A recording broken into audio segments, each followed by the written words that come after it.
And the question is, when you're having sex, are you leaning into intimacy or are you running away from intimacy?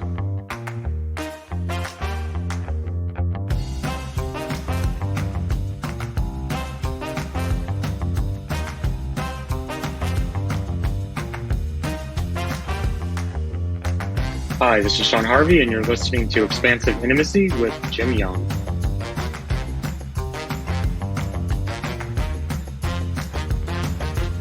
Welcome to Expansive Intimacy. I'm your host, Jim Young, and I'm on a quest to help men like you and me discover how to apply intimacy to unlock new, expansive versions of success in your relationships, your work, and your life. With each episode, we'll take another deep dive into the intimacy toolkit to show you how you can enhance your emotional intelligence, leadership abilities, and relationship skills. So settle in and open up, because it's time to get intimate.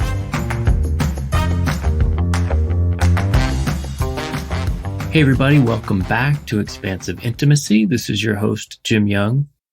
This week, I get to share with you a man who's been one of my inspirations in doing deep men's work, long-term men's work, not the drive-by variety as he references at one point in the show. His name is Sean Harvey, and Sean has connected me to so many different ideas, perspectives, programs, and other men, importantly, that I would struggle to name them all, so I won't even try. Sean is a guy who not only talks the talk, and he's done a TEDx called Compassion Makes the Warrior, and he's been an interfaith minister, founding a project called Project Compassion, which is a national initiative to deepen compassion in police departments. That's one of the ways that he walks the walk. He's been recognized with the Saul A. Silverman Award for Conflict Resolution and Healing from the International Organizational Development Association, and that was for his healing work with men in hypermasculine systems.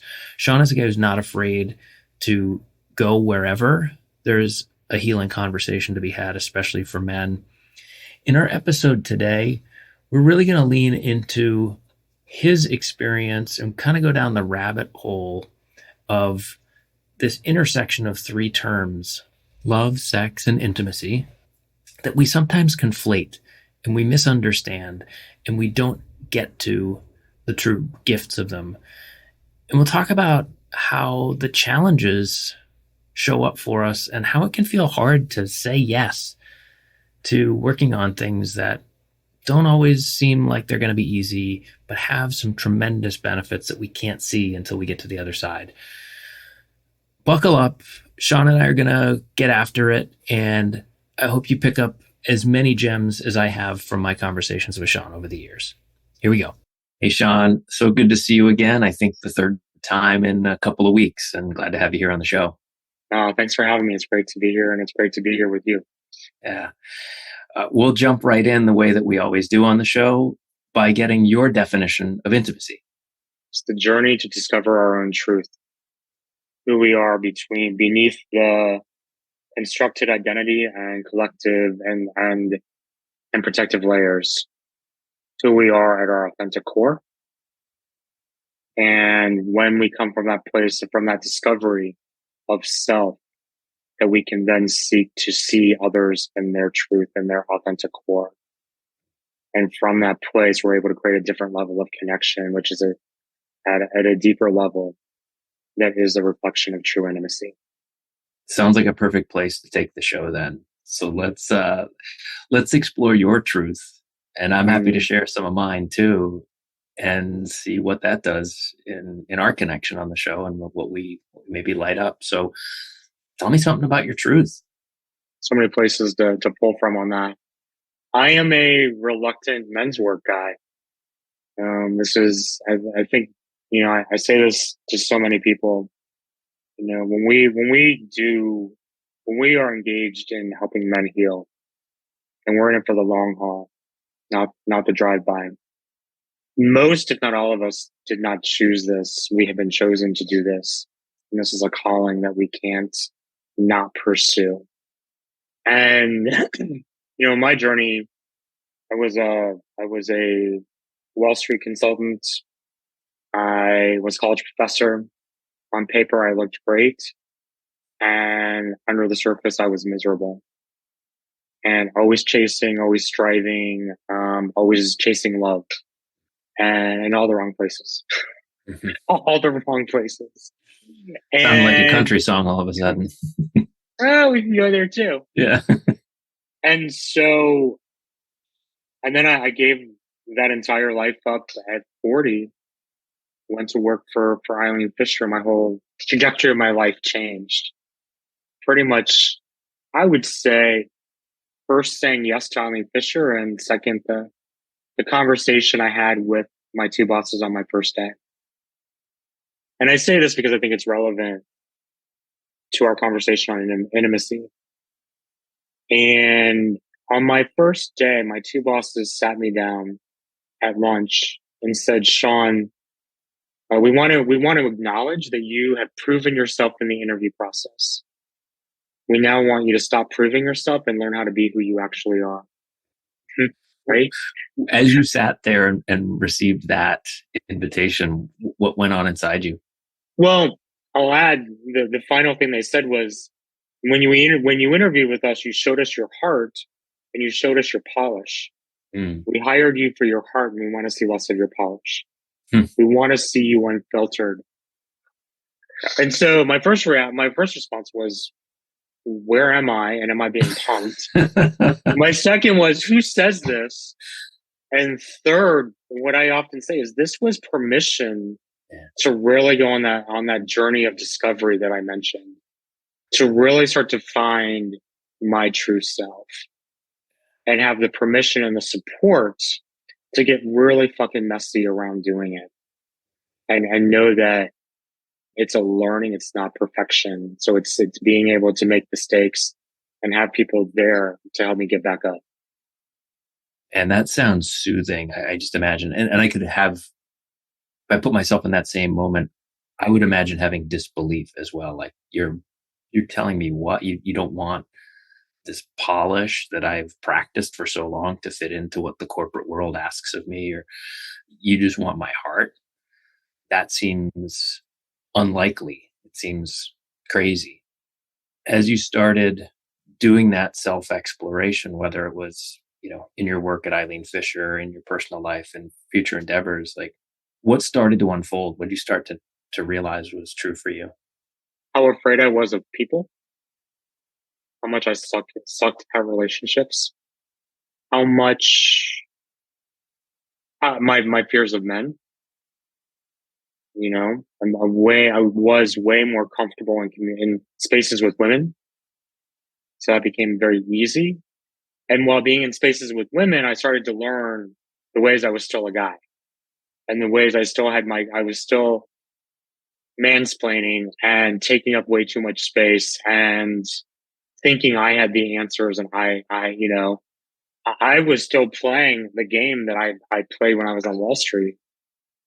And over the course of the 5 years that I was at Eileen Fisher, I had a lot of difficult conversations. I had a lot of feedback come back at me.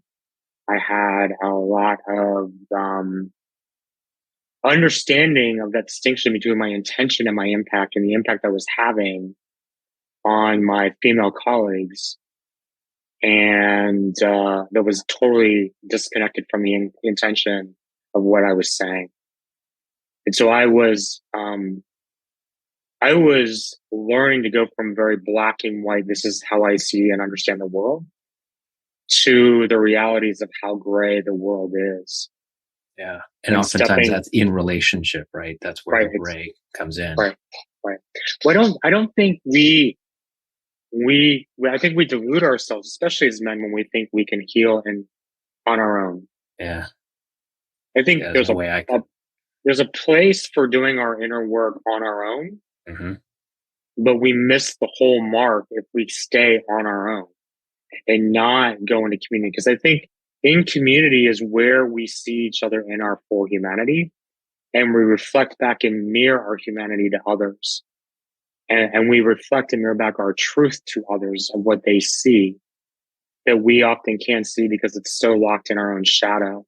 Yeah. It's so locked in our own misunderstanding of ourselves. And that's, and just to clarify some of my understanding that I've picked up over the years about shadow, because I think sometimes that gets deemed as, oh, that's just your bad traits, quote unquote, the negative things that you don't like. Your shadow is also your gifts. So in community, it's like, oh, I didn't realize that I showed up in a way that makes other people feel like they can open up. Like it's just an unconscious thing. And so I 100% agree. And one of the gifts that you've given me over the years, starting a few years ago, is inviting me into some of these communities where I got to see other guys. Cause like you, I have long felt far more comfortable in relationships with women and uncomfortable around other guys because of the competitive nature, I think, of, being a man in our culture, and having the reflections of other men was a transformative experience for me to be like, wow, you see me and you're not judging me for what's true about me. That's different. Well, and you're not judging me for the things I'm most afraid of in my own identity. Like these things that I think make me less of a man. I know if I'm in a community of men, you're going to see that, and my fear of being shamed or ridiculed or called out or ostracized for it. Right. And so it's like all that underlying shame and fear that men hold around their own identity, because we're often in this place of, this is how I see the world. I'm getting my validation externally. And there's a lot of things I'm not even going to touch because I can't even look at that. And when I can't look at it, I think I'm the only one struggling with it. And what I find is when men are in community with men, we break the cycle, we break the thinking around terminal uniqueness, that I'm the only one struggling or suffering in this way. And then we start to break down, oh, you're experiencing this too. Especially when it comes to our relationships and how we're in relationship. I heard once that often when we're in coaching, or when men and women are being coached, and women are often being coached around purpose, and men are often being coached around relationship. And it's just, what is our natural go-to? And so it's like, what's that other side? And so, and then at the same time, we're all learning about authenticity. And,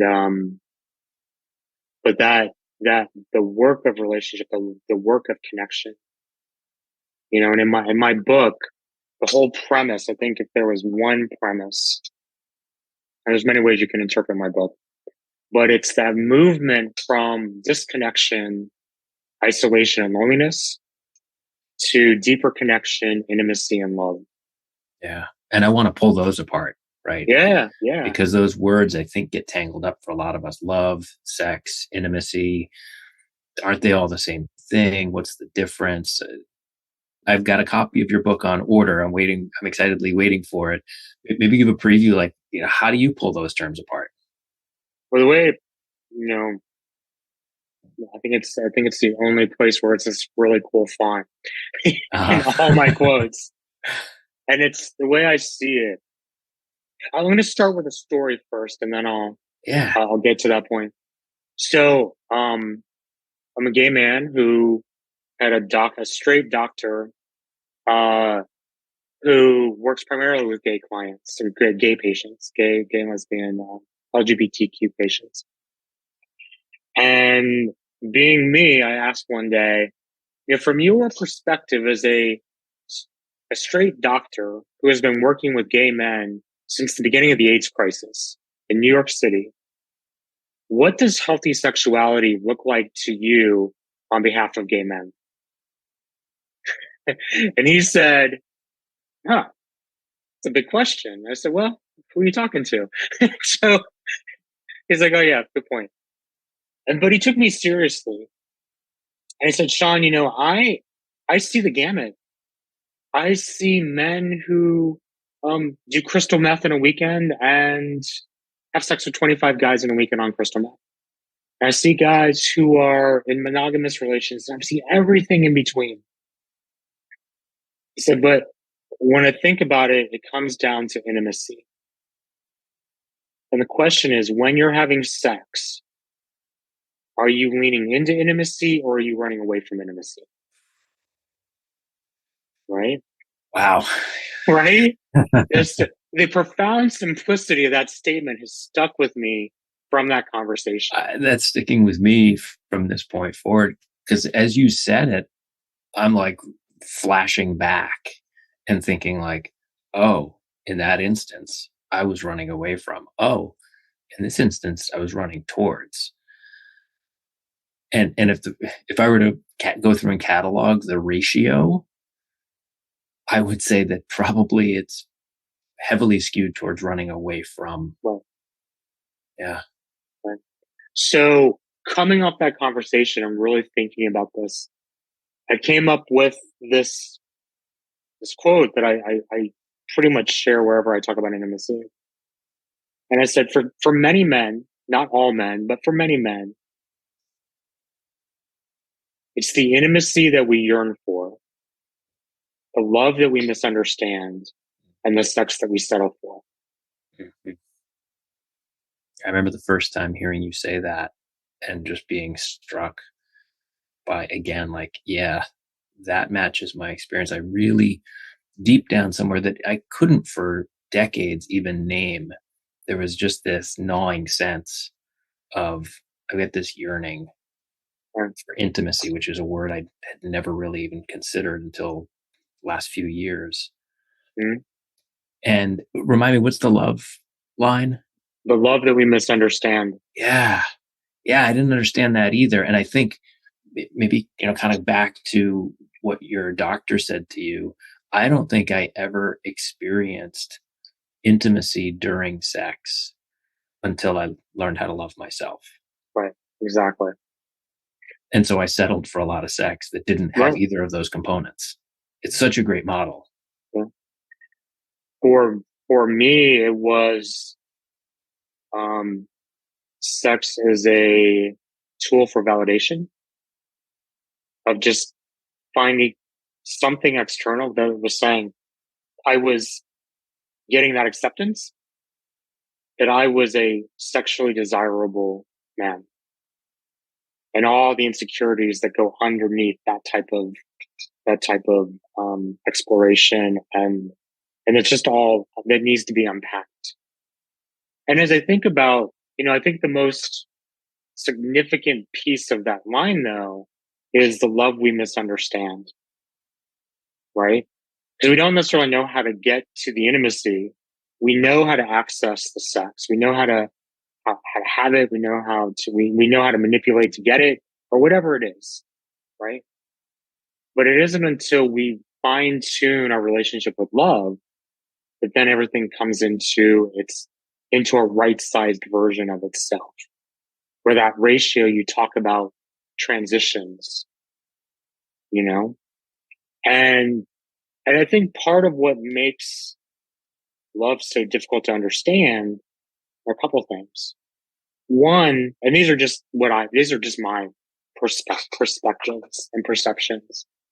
It's from both living the experience and talking to so many men that we talk a lot about in men's work that men have difficulty feeling and naming emotions.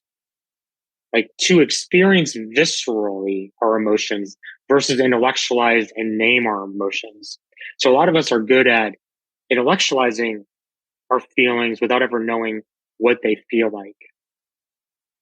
And love is a visceral, felt emotional experience. So if you can't feel emotions, how are you going to feel love?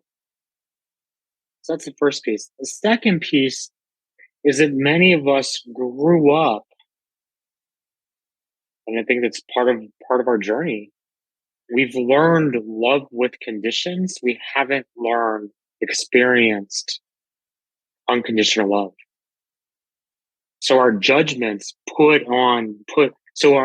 our judgments, our insecurities, our projections, our expectations, our entitlement, like all these things start to compile what are the conditions we put on love, right? And when we start to let go of all of those, we start to move into a place of unconditional love. But to your point, the only ways you can get to unconditional love for someone else is to have unconditional love for yourself. Yeah, And the only way, every part, and that's the thing. It's the key to love is acceptance, and accepting the good, the bad, and the ugly. Mm-hmm. And you said shadow earlier, and then you said our gifts. What I would also offer is the gift of our shadow.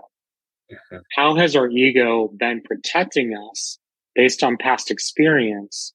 And what has that developed in us that has actually created a gift versus the flip side of it, too much? And how does that become a derailer for us? Mm-hmm. Mm-hmm. Right?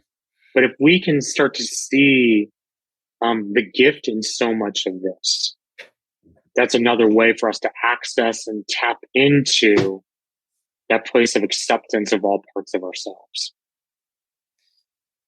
And to me, there has to be a gift of a different type somewhere. Maybe not have to, but it feels like it. It's what you started off saying, like, I sucked at relationships. You reached this point in early midlife, like, I suck at relationships. And I think there's a mentality for people if they come to this conclusion of like, oh man, I don't have good relationship skills, or I suck at relationships, that you're done. And obviously you're not, because you're a fantastic relationship partner now. I know that from our friendship and other examples that I know in your life. But it's a lot of fucking work, right? And it's not comfortable, and it's getting feedback from all sorts of people and staying in it. And I think that's actually, in my own experience, of kind of the same,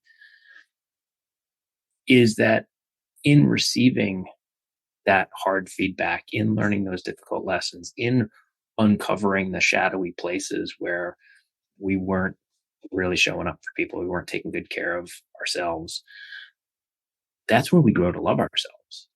And so I think I want to put out there for people who might be listening to this and thinking like, oh yeah, I struggle with relationships too. Like, I suck at relationships. Like, why would I go through this protracted exercise that's going to be uncomfortable? What's on the other end? And I'm curious, like, for you, like, what have, wherever you are in your journey, what has it lit up for you?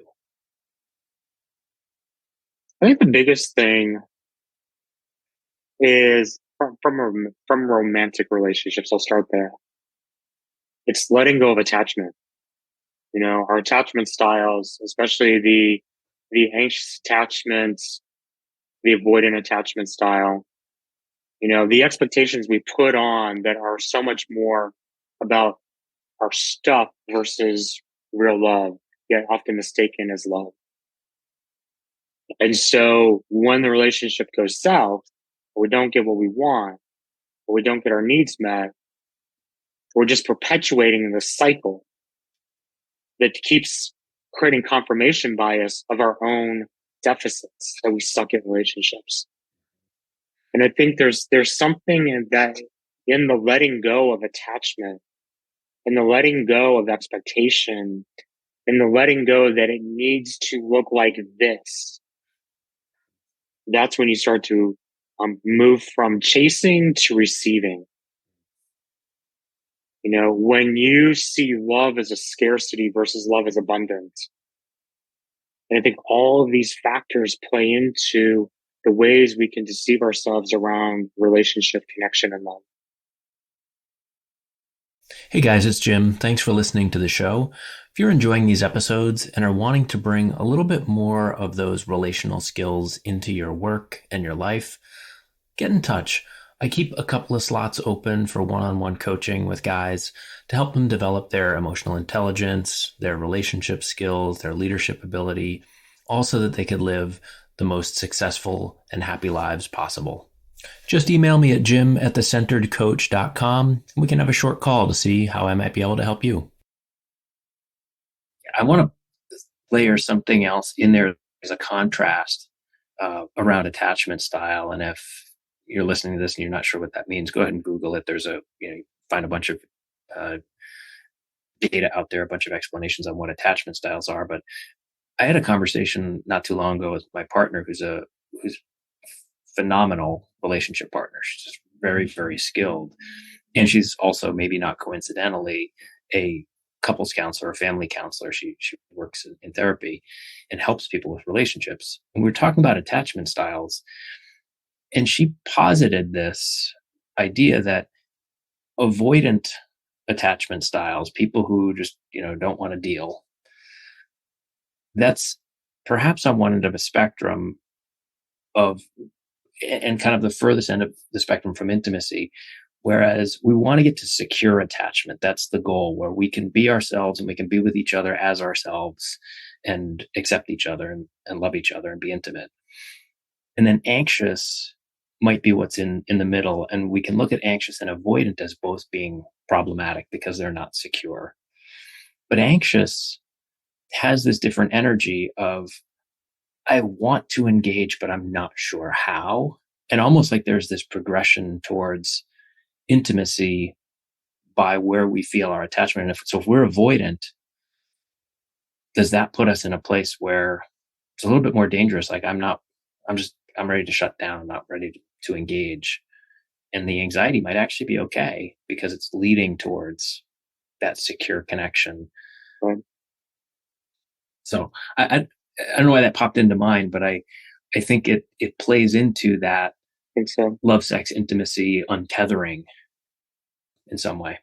Well, no, I think it's, just even name and bring in that concept of the secure attachment.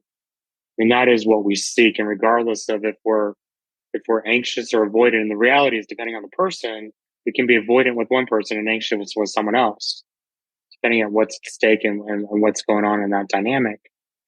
And so ultimately, the more we are able to get to a place of secure attachment, then we have, in a sense, a non-attachment to the outcomes, and we can really be fully present with the person we're with, and we're not putting so much weight on what everything means, or over-analyzing, getting into a paralysis in our relationships, or operating from a place of fear in our relationships, where we then have more courage to be more authentic versus showing the identity that we think will get the type of attention that we seek.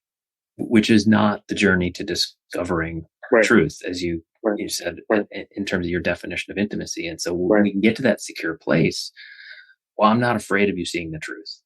Right. I'm not Exactly. afraid of you seeing the ugly parts of me, the messy parts of me, and the parts that I might think are too beautiful for you. Right. Right. That I might be ashamed of how wonderful something is. Right. Well, and that's the thing. I think when you find partners, lovers, friends who can accept you in your truth across the board, that's when you start having more intimate, deeper, intimate connections, because that's going to then create a different level of connection, a different level of conversation, and a different level of the ways you engage with each other. And I think it's really hard to explain what that gift feels like if you haven't gotten there. I didn't get it. I didn't know what it might feel like until I got to that place, which is where I spend a lot of my time now. And it's just like, oh my God, life feels so much more connected. And it's easier in a sense. It doesn't mean like day by day there's not still turbulence in my life. There is. And having those intimate spaces where I can be honest about it with somebody, I get through it faster. I just want to, because I think it's so important what you just shared, regardless of if it's relationship, if it's career, if it's, when someone asks, well, why would I want to go on this type of journey that could be painful, of self-discovery, of finding my truth? And the answer is, and I think my entire book is talking about the journey that on the other side, because you mentioned the other side, you never even knew this is what you could have. And that's why I call it a soul adventure, because, you have to take some risks, and you have to trust. You have to be anchored enough for the moments that are going to be painful to look at, that there is going to be a place where you get to the other side. And I call that movement to the other side your liberation. And you see yourself differently, you see the world differently, you experience the world differently. And the word that comes to mind is you see it all and experience it all with a different level of ease. And an ease you never knew was possible. An ease in connecting, an ease in being with yourself. Yeah. And you're not finding the distractions because you can't be with yourself. Yes. You're not finding the maladaptive coping mechanisms or relying on your addictive behaviors as a way to check out from being with yourself. Mm-hmm. And you're and able from to there, there's that ease of being good in relationship and having Right. those relationships form Right. so much more easily than you imagined. And I think the two concepts I talk about that I think are the glue for so much of this is you become more curious and you give yourself permission to be more vulnerable. And I think, like, from a skill standpoint or from an action, curiosity and vulnerability are cornerstones in this journey, where you stop needing to find the answer, stop needing to figure it out, stop needing the one way forward, because there is not one way forward. And your truth will define, when you're curious about it, what your path is. Mm. And so that's like the perfect multi-tool for me. Curiosity and vulnerability. Curious is I'm wanting to understand about you, and vulnerability is I'm wanting you to understand about me. And pairing that up is great. And there's something else I want to layer maybe underneath that, and using, your one of your other, like, most key terms is warrior compassion. And I'd love for you to explain, like, how you see the role of warrior compassion. Like, what does that term mean to you, and how does it set up our ability to practice those skills? Right. So you and I have both written our books to the same publisher. We both had our one conversation that set the direction for our books. And in my conversation, I forget what we called that meeting, but I was going to call the book "Compassion Makes the Warrior," like my TED Talk. And the head of the program said, "Nah, no, that's not going to work." I'm like, "What?" It's like, "It's too many words." I'm like, "It's 4 words." "Nah, it's too many words." I'm like, "All right." I said, "Well, it could be compassionate warrior." And he offered, or it could be warrior compassion. So I had to sit with that because my whole premise was compassionate warrior. And when I sat with it, I was like, oh, no. Compassionate warrior is an identity we ask men to take on. And the reality is, it's not for everyone. And we don't need to define a path for other men. There's so many people that are willing and offering or demanding, this is the path forward for men. Take it and you'll be a better man. Right? And no, we don't need to add another person telling us how we need to be as men. We need friends, we need peers, we need guides who are asking us the questions so we can discover our own truth. And I think warrior compassion, and when I sat with it, it is an energy that is deep within us. It is a fierce level of compassion steeped in love, that when we are able to access it, we are able to then have the courage to look at ourselves in our full humanity. And we are able to look in the deepest parts of the parts of ourselves where we experience shame, where we experience fear, where we experience anger, where we experience rage, and where we experience hatred. And we can hold it from a place of non-judgment and learn to love those parts of ourselves. and learn and get curious about where it's coming from so we can get to the root of the pain that's actually activating those emotions.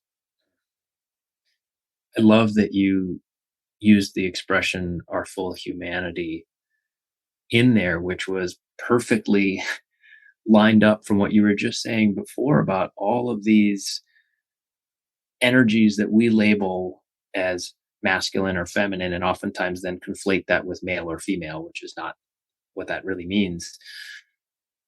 That I can have courage, which is this masculine strength, in compassion, which is a softer feminine energy.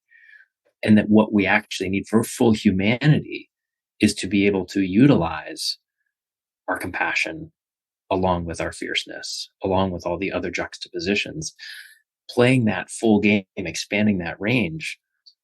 That's, I think, what the learning journey is. Of you reach that point of I suck at relationships or whatever your version of it is. My guess is there's probably an overplaying of one side of the spectrum instead of trying to be on both sides, using all the skills that we have in our toolbox, which, that's where we get to intimacy. That's at least my part of my hypothesis. No, totally. And I think, at this point, language like masculinity, femininity, masculine, feminine, it stirs up a lot for a lot of people. It does. Yeah. Let's get there. It's either stirring up,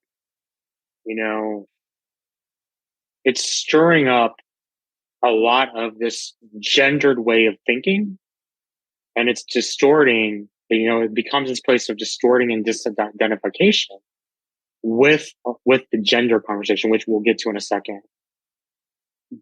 But the other part is for those who are challenged by it being binary language.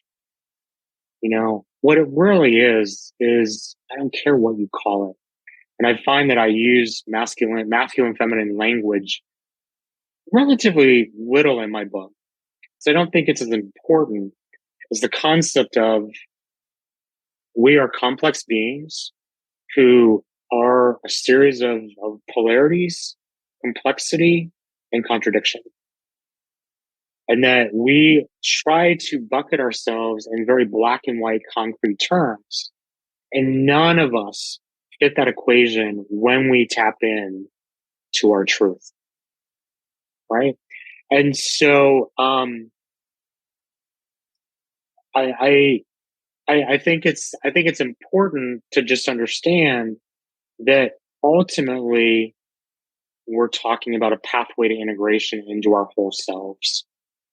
And we're talking about reclaiming the parts of ourselves we've denied over the years based on what I like to call faulty teaching and toxic conditioning that has really led us, for many men, and my book is really geared towards men who are suffering in silence across all continuums and all communities.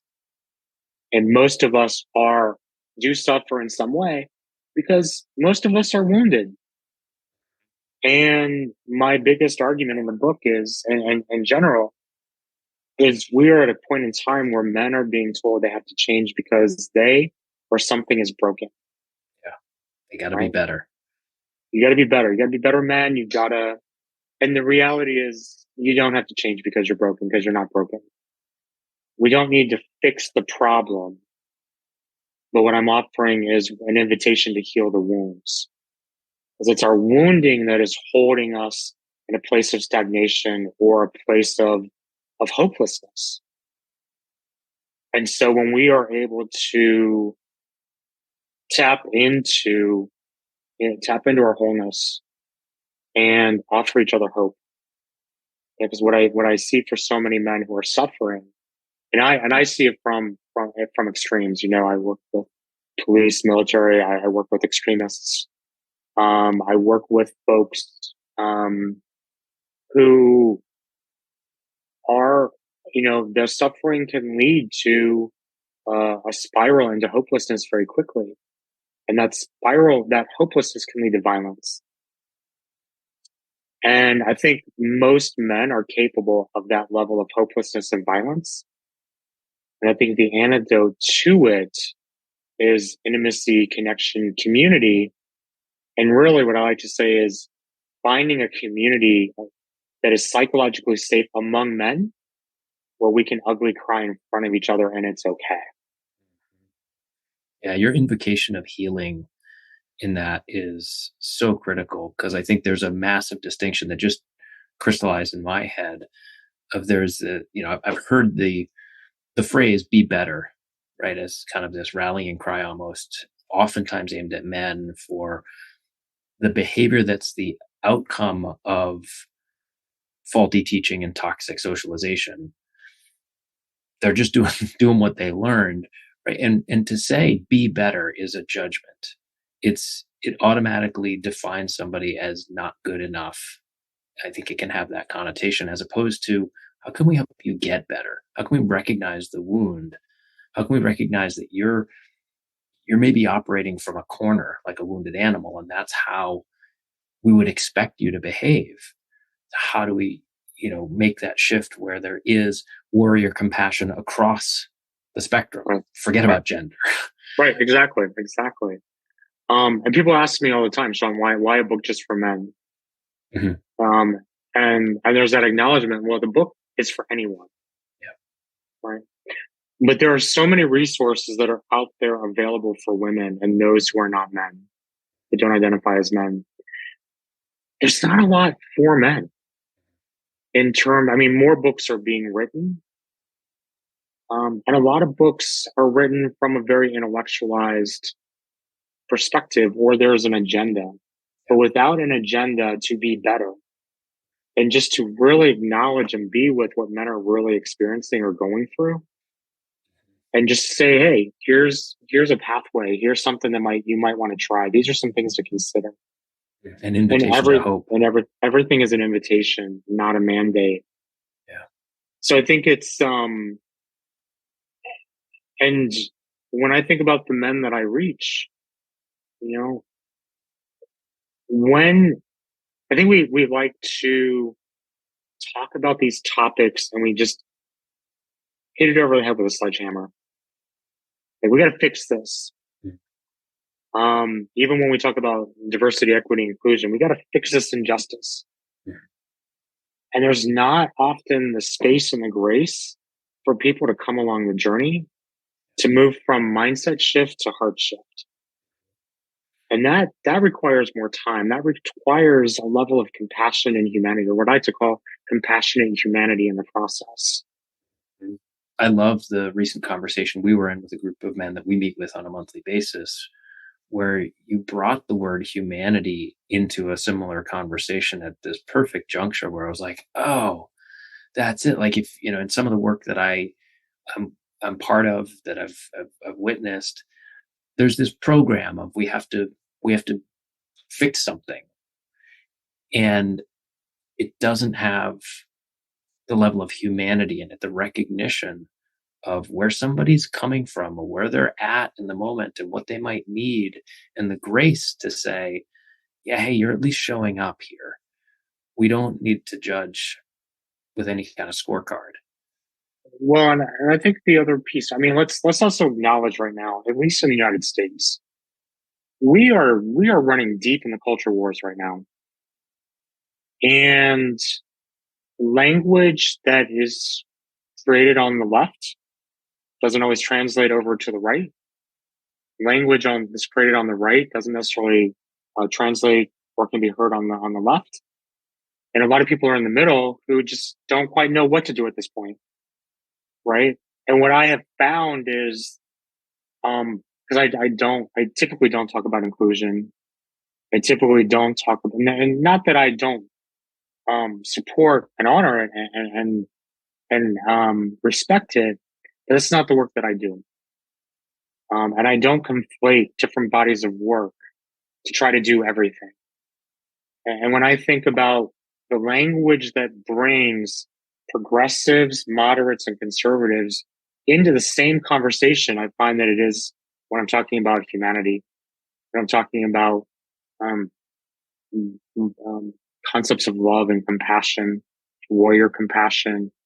It creates a different door opener. It creates a different invitation, and it brings more people to the table. honoring And language. it's I think it's important because I think we're at such a crossroads right now of how do we move forward with a lot of the initiatives that already exist. And I've been saying this for the last few years now. I think the piece that's been missing is this piece of compassion. I think what's been missing is an acknowledgement of the shared humanity, getting beneath identity and politics, and getting to the place of what is our collective we as a species, as a human race, and not to discount all the important work that's already being done and that needs to continue being done. But there's another dimension that I just don't think we have been adding enough of it into the equation that I think needs to be added into the equation. Yeah, I fully agree that, I think there's so much good intention for so many people who are using language that is siloed, and the unintended consequence of fanning the flames. And so how do we bring that down? And I think it is like, what do we connect around the most? Our shared humanity, concepts like love, concepts like compassion. Everybody has that set of needs. And as I just appreciate your ability to tease that out. I know you spend a lot of time in diverse groups, which I think is must be a huge driver of that you get to see how different language even resonates with one group of people or another with different belief sets. Well, and I would say, to add to that, part of doing our work, doing our discovery of our own truth, right? Becoming integrated and coming to that place of acceptance. The more we do that, the less expectations we have of others, the less judgment we have of others, the more acceptance we have of others. And the byproduct of that is that energetically, we become psychologically safe for others, regardless of the words we use, regardless of what we say or present. Our presence, our energy is already the invitation. So that I hear from many men, I think that the biggest comment I hear is that I'm non-threatening and they feel safe to open up, because I'm not bringing a judgment or an agenda into the equation that anything has to be other than what is. And I'm guessing that's because you don't need them to tell you that who you are is okay. You already have that. Right, exactly. And so therefore you can be that open, receptive, neutral, strong presence that invites the connection, and this kind of brings it all full circle to your definition, like you being able to discover your truth, stand in that, and then show up for others with an invitation to intimacy. Creates those kind of conditions. Sean, we could dive down this rabbit hole for weeks, I have a feeling. But I think we'll wrap it up there. And maybe we need to have a follow on, because there's a ton to explore. There's a bunch of topics we didn't even get to today that I'd love to talk with you about. And before we do depart, I'd love to just know if you have any final thought, something that didn't quite get out, and then I'd love to offer for you to share where people can find the book, find your work, whatever else you might have going on. Yeah, no, I appreciate that. Thought that's racing through my head right now. We've talked about intimacy, sexual intimacy, relationship intimacy. I think the real opportunity to extend this intimacy conversation is the intimacy across humanity.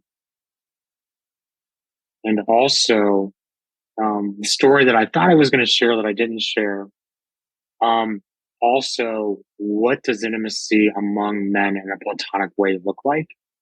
And how can that be healing for men across the board?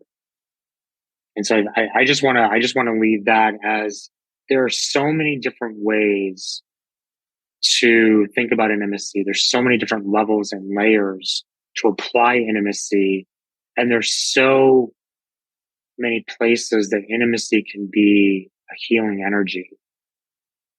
But the requirement is curiosity and vulnerability, because it's going to take a lot of vulnerability to get to that place of true intimacy. Sure is. Sean, I think we do need to get that story out in another episode and see where else we go, because I know we keep finding new pathways. Where can folks find the book? Where can they learn more about the work that you're doing? Because you're doing some really amazing stuff out there. No, I appreciate that. The book should be out in October, and you'll be able to find it on Amazon. You'll be able to find it at certain bookstores. I'm starting my 10-city book tour, probably in late October into November over the next 6 months. And you can find all of that at warriorcompassion.com.